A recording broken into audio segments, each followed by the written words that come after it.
कुछ लोगों के लिए क्रिकेट एक पैशन होता है, पर यशस्वी के लिए क्रिकेट एक सर्वाइवल है। इनके पास क्रिकेट के अलावा और कुछ भी नहीं है। T20 अंडर 19 में यशस्वी जायसवाल ऐसा नाम है जो सबसे ज़्यादा चर्चित रहा। अब तक 5 मैचों में 312 रन बनाकर यशस्वी इस वर्ल्ड के हाईएस्ट रन स्कोरर रहे हैं। ज़्यादातर लोग उनके अचीवमेंट के कारण उन्हें जानते हैं, पर इंडियन टीम के इस राइजिंग खिलाड़ी की बैक स्टोरी के बारे में बहुत कम लोग जानते हैं। हर एक सक्सेस इंसान के पीछे कोई ना कोई संघर्ष भरी स्टोरी जरूर होती है, पर यशस्वी जायसवाल ऐसे खिलाड़ी हैं जो सबसे अलग है, जिसे पता है कि लाइफ का स्ट्रगल क्या होता है। साल 2010-11 में यशस्वी ने यह तय किया कि वह क्रिकेटर बनेंगे। यशस्वी के पिता उपेंद्र जायसवाल की भदोई उत्तर प्रदेश में एक छोटी सी दुकान हुआ करती थी।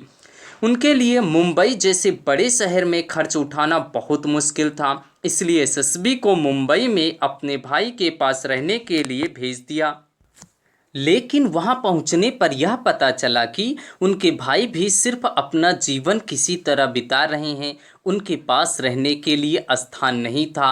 हालात चाहे जो भी हों, लेकिन वह उनके चाचा थे। उन्होंने यशस्वी से कहा, वह एक डेयरी वाले को जानते हैं, अगर यशस्वी को ठीक लगे तो वह काम करने के साथ साथ वहाँ रह भी सकते हैं।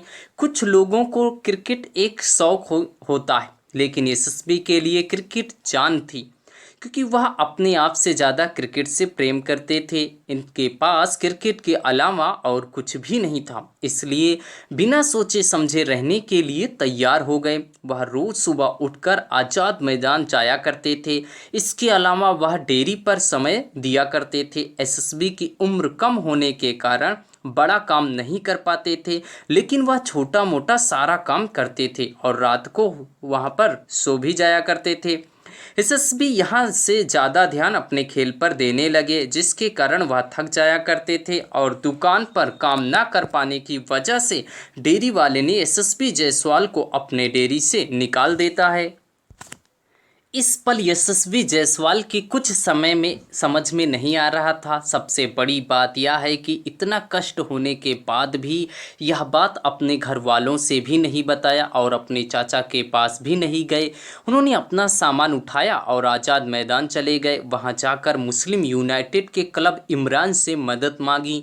इमरान ने उनके सामने एक प्रस्ताव रखा, कहा कि अगर आप एक मैच में शानदार प्रदर्शन करेंगे तो उन्हें ग्राउंड पर ही एक टेंट में रहने के लिए अनुमति दे देंगे। यशस्वी यह बात सुनकर बहुत खुश हुए, क्योंकि उन्हें रहने के लिए एक स्थान मिल गया था। अब वह सुबह उठते ही ग्राउंड पर अपनी प्रैक्टिस चालू कर सकते हैं। करीबन 3 साल यशस्वी जायसवाल इस टेंट में गुजारे। टेंट में ना कोई बिजली थी और ना ही कोई टॉयलेट था। 1.5 किलोमीटर दूर एक वॉशरूम था। यशस्वी को सबसे ज़्यादा तकलीफ बारिश के मौसम में होती थी, क्योंकि बारिश के मौसम में टेंट में पानी भर जाता था और तब एक स्थान से दूसरे स्थान पर टेंट लगाना पड़ता था। कभी कभी बहुत ज़्यादा यशस्वी जायसवाल को तकलीफ होती थी जब प्रैक्टिस के बाद शाम को भूखा सोना पड़ता था, इसलिए वह रोज़ शाम को ग्राउंड के बाहर रात 8 से 9 बजे पानीपुरी की दुकान पर रहते थे। इसके अलावा वह प्रैक्टिस के बीच में कभी कभी स्कोरिंग, अंपायरिंग और गेंद को बाहर से लाने का काम किया करते थे, जिससे उन्हें कुछ पैसे मिल जाया करते थे। इन दिनों यशस्वी चाहते थे कि ज़्यादा से ज़्यादा कोऑपरेटिव मैच में अच्छा परफॉर्मेंस करें, क्योंकि उसमें अच्छा परफॉर्मेंस करने से उस दिन का उन्हें फ्री में भोजन और कुछ पैसे भी मिल जाया करते थे। रात को उनके स्टेडियम से वानखेड़े स्टेडियम की लाइट दिखा करती थी। उसे देखकर यशस्वी अपने मन में यही कहा करते थे कि एक दिन मैं यहाँ ज़रूर खेलूँगा। परिस्थितियाँ चाहे जैसी हों, किस्मत भी उन्हीं का साथ देती है जो खिलाड़ी अच्छा होता है।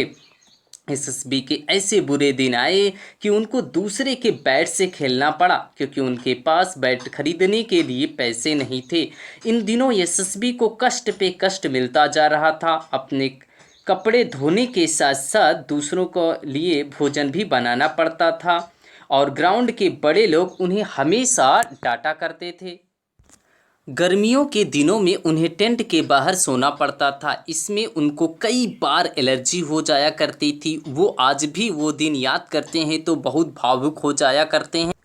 इतनी कम उम्र में 3 साल लगातार संघर्ष करने की वजह से अब यशस्वी काफ़ी हताश हो चुके थे, जिसके कारण उनके पिता ने यह फैसला किया कि अपने बेटे को मुंबई से अब घर लाएंगे। लेकिन यशस्वी क्रिकेट को छोड़कर वापस नहीं जाना चाहते थे, लेकिन उन्हें यह भी नहीं पता था कि आगे क्या करेंगे। इसी दौरान उनकी किस्मत बदलने आए ज्वाला सिंह, जिसके पास खुद क्रिकेट एकेडमी है। ये बात 2013 की है, जब पहली बार ज्वाला सिंह यशस्वी को खेलते देख एक 12 साल के बच्चे को इतना अच्छा खेलता देखकर ज्वाला सिंह अपने आप को रोक नहीं पाए और पूछा, बेटा आपका क्या नाम है और आप कहाँ रहते हैं। और जब ज्वाला सिंह को यह बात पता चली कि यह बच्चा ग्राउंड के टेंट में रहता है तो ज्वाला सिंह को अपनी याद आ गई कि कभी वह भी उत्तर प्रदेश गोरखपुर में क्रिकेट खेलने के लिए मुंबई आए थे, लेकिन किस्मत को ये मंजूर नहीं था। ज्वाला सिंह सारी बात समझ गए और ग्राउंड स्टाफ से फाइल मंगवाई और यशस्वी को अच्छी परफॉर्मेंस की वजह से, बेटा तुम हमारे साथ चलो, और उनके पिता को यह आश्वासन दिया कि आपका बेटा जरूर क्रिकेटर बनेगा। और तभी से उनके खाने पीने के अलावा रहने का भी स्थान दिया और यशस्वी जायसवाल को प्रत्येक दिन ट्रेनिंग दी। ये समय यशस्वी की लाइफ का एक टर्निंग पॉइंट था। शायद अब फाइनली इनकी ज़िंदगी अच्छी चलने लगी, क्योंकि संघर्ष अब खत्म होने वाला था। कड़ी मेहनत, लगन और दृढ़ संकल्प के कारण साल 2015 में यशस्वी की पहली बार गिलक्रिस्ट मैच में 319 रन बनाने की वजह से साथ साथ 99 रन देकर 13 विकेट चटकाए। इसके अलावा वह ऑलराउंडर कहलाए और इनका यह record Limca book of record में दर्ज है। और विजय हजारे ट्रॉफी में 2019 में मात्र 17 साल की उम्र में 154 गेंद पर 203 रन बनाए, जिसकी वजह से लिस्ट ए क्रिकेट में सबसे युवा पूरे विश्व में दोहरा शतक लगाने वाले खिलाड़ी हैं। इसी साल यशस्वी जायसवाल को राजस्थान ने 2020 में आईपीएल में 2.5 करोड़ में खरीदा था। कभी समय था कि यशस्वी के पास खुद का बैट नहीं था, लेकिन समय बदलने के बाद क्रिकेट के गॉड सचिन तेंदुलकर ने खुद को बैट गिफ्ट किया था यशस्वी जायसवाल को। इसके बाद 2023 के आईपीएल में यशस्वी ने 124 रनों की खतरनाक पारी खेली। यशस्वी इंडिया का भविष्य है। एक दिन ऐसा आएगा कि विश्व के सारे गेंदबाज के छक्के छोड़ा देगा। यशस्वी नाम का तूफान